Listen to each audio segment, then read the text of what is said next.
السلام علیکم۔ Best health and beauty ٹوٹکے کے معزز ناظرین کو میری طرف سے خوش آمدید۔ ہمارے ہاں نوجوان خواتین و حضرات کو جسمانی کمزوری، ہاتھ پاؤں کا سن ہونا اور خون کی کمی کا اکثر سامنا رہتا ہے، جس کی ایک بہت بڑی وجہ حفظان صحت کے حوالے سے معلومات کا بالکل نہ ہونا۔ جب ایک نابالغ بلوغت میں قدم رکھتا ہے تو اسے رہنمائی کی بہت زیادہ ضرورت ہوا کرتی ہے، لیکن ہمارے معاشرے میں ایج گیپ کی وجہ سے بڑے اسے چھوٹا کہہ کر قریب نہیں آنے دیتے اور چھوٹے اسے بڑا سمجھ کر کترانے لگتے ہیں۔ عمر کا یہی وہ مرحلہ ہوتا ہے جب جوانوں کو جسمانی غذاؤں کے ساتھ ساتھ ذہنی خوراک کی بھی اشد ضرورت ہوتی ہے۔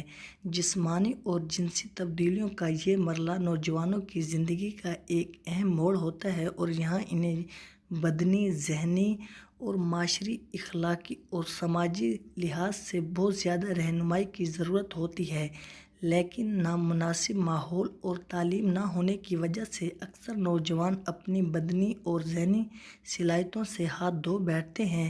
ایسے تمام نوجوان جنہیں بدنی اور ذہنی کمزوری کی وجہ سے ہاتھ پاؤں کا سون ہونے کا سامنا ہے، تو آج کی ویڈیو آپ کے لیے ہے، اس لیے ویڈیو کو سکپ بالکل نہیں کرنا، اینڈ تک لازمی دیکھنا ہے، کیونکہ آج کی ویڈیو آپ کے لیے بہت ہی انٹرسٹنگ اور ہیلپ فل ہونے والی ہے۔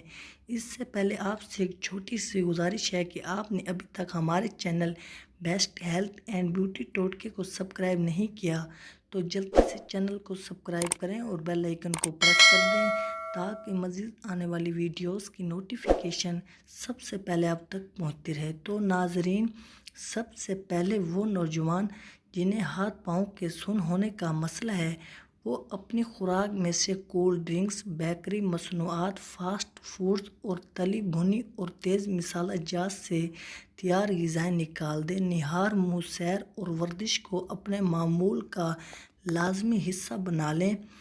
کیلے اور کھجور کا ملک شیک، گھر کے بنے ہوئے آلو چپس، ابلے ہوئے چاول، موسمی پھل، پھلوں کے رس اور ہر قسم کی سبزیاں بکثرت استعمال کریں۔ ذہنی تھکاوٹ اور بدنی اکساہٹ سے بچنے کے لیے شربت فولاد کے 2 چمچ دن میں 2 بار کھانے کے بعد پینا شروع کریں۔ اپنی سوچ میں بہتری لائیں اور بد تہذیبی جذبات کو اپنے قریب بھی نہ آنے دیں۔ انشاءاللہ 2-4 ہفتوں میں ہی طبیعت حشاش بشاش اور توانا و طاقتور ہو کر ہاتھ پاؤں سن ہونے اور عام جسمانی کمزوری سے بالکل نجات مل جائے گی۔ یہ خطرناک بیماری نہیں ہے۔ تو ناظرین، اگر آپ کو ہماری آج کی یہ ویڈیو اچھی لگی ہو تو ویڈیو کو لائک اور چینل کو سبسکرائب کرنا مت بھولیے گا۔ ملتے ہیں انشاءاللہ اگلی ویڈیو میں، دعاؤں میں یاد رکھیے گا۔ اب تک کے لیے اجازت، اللہ حافظ۔